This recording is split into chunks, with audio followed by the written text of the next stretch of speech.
அவர் விளம்பரத்துல என்ன சொல்றாரு? ஒற்றை விரலால் வாங்கி அடிப்போம். யார நீ அடிக்க போறீங்க? அத சொல்லுங்க முதல்ல. நரேந்திர மோடி அடிக்க போறீங்களா இல்ல இந்தியா கூட்டணி அடிக்க போறீங்களா? ஒற்றை விரலால் வாங்கி அடிப்போம். அவருக்கு யாருதான் வசனம் எழுதி கொடுக்குறாங்க தெரியல, தப்பு தப்பா எழுதி கொடுக்குறாங்க. அவருக்கு இருக்கிறது ஒரு விரல் தான்ங்கிறத அவரே ஒத்துக்கிட்டார். கட்டை விரல் ஜெயலலிதா அம்மாவை இழந்துட்டார். நடுவிரல் சசிகலா அம்மா முதலமைச்சரான ஆக்குனாங்க, அவங்கள இழந்துட்டார். இந்த மோதிர விரல் 11 எம்எல்ஏவோட சப்போர்ட் பண்ண ஓ பன்னீர்செல்வத்தை இழந்துட்டார். இப்ப அவரு ராமநாதபுரத்துல பலாப்பழம் வந்துகிட்டு இருக்காரு. யாரு? ஓ பன்னீர்செல்வம். இந்த சுண்டு விரல் தான் பாரதிய ஜனதா கடைசியா ஆதரவு கொடுத்தது, அதையும் இழந்துட்டாரு. இப்ப எடப்பாடி பழனிசாமி இருக்கிறது இந்த ஒரு விரல் தான். ஒரு விரலை வச்சு தலையை சொரிஞ்சு பேன் எடுக்கலாம், காதை குடையலாம், சரக்கு அடிச்சுட்டு ஊறுகாய தொட்டு நக்கலாம். வேற ஒண்ணு இந்த ஒரு விரலால செய்ய முடியாது.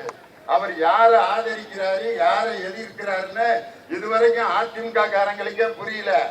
ஒரே ஒரு கேள்வி மட்டும் நான் அண்ணன் எடப்பாடி பழனிசாமியை கேட்கிறேன். இன்னைக்கு மேடையில எங்கேயாவது ஒரு இடத்துல நீங்க பேசுங்க, நரேந்திர மோடியை நான் ஆட்சிக்கு வரவிட மாட்டேன், இந்த பழனிசாமியை சத்தியம் செய்கிறேன் சொல்லுங்க. தில்லு இருந்தா பாப்பான். சொல்ல மாட்டேங்கிறாரு. இப்ப இருக்கிற பாரதிய ஜனதாவோட மாநில தலைவர் தம்பியை போய் திட்டுறாரு. யார? அண்ணாமலை ஐயாவை. இது எப்படி இருக்குன்னா, இந்த ஃபெயில் ஆயிட்டோம்னு போஸ்ட்மேன் ரிசல்ட் கொண்டு வருவான், பள்ளிக்கூட ரிசல்ட். ஃபெயில் ஆயிட்டான் ஒரு பையன். என்ன ஃபெயில் ஆகின ரிசல்ட் கொண்டு வந்திருக்கான்னு போஸ்ட்மேனை மூக்கு மூக்கா குத்துறான். நான் போஸ்ட்மேன்றான், ஃபெயில் ஆக்கினது பள்ளிக்கூடம் தான், முடியாது நீ ஏன் கொண்டு வந்த அப்படின்ட்டு அவனை போட்டு 15 பேர் குத்துறான். போஸ்ட்மேனை தான் எடப்பாடி பழனிசாமி அடிக்கிறாரே ஒழிய ஃபெயில் ஆக்கினவங்களை திட்டுறதுக்கு தில் இல்ல. காரணம் என்னன்னா, அவர் இந்த தேர்தல் முடிஞ்சோன்னு கூட்டணி வைக்க போறது நரேந்திர மோடியோட தான். அதத்தான் என் தலைவர் சொல்றாரு, கள்ள கூட்டணி வைத்திருக்கும் எடப்பாடி பழனிசாமி. இன்னைக்கு நான் சொல்றேன், போன தேர்தல்ல மார்க்சிஸ்ட் கம்யூனிஸ்ட் கட்சி வேட்பாளர் போட்டியிட்டார் திமுக கூட்டணியில, நடராஜன்.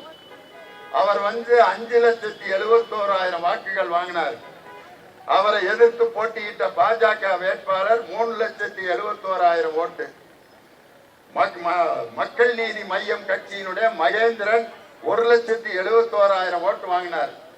இந்த 2 ஓட்டையும் கூட்டினீங்கன்னா திமுக கூட்டணிக்கு 7,15,000 ஓட்டு வரப்போகுது. இந்த பாஜக வாங்கின அந்த 4 லட்சம் ஓட்ட அதிமுகவும் பாஜகவும் பிரிச்சுக்கிறான். இப்ப கணக்கு போட்டு பாருங்க, கணபதி ராஜ்குமாருக்கும் அதுக்கு அடுத்து வர்ற வேட்பாளருக்கும் 5,500,000 வாக்குகள் வித்தியாசம் வரப்போகுது.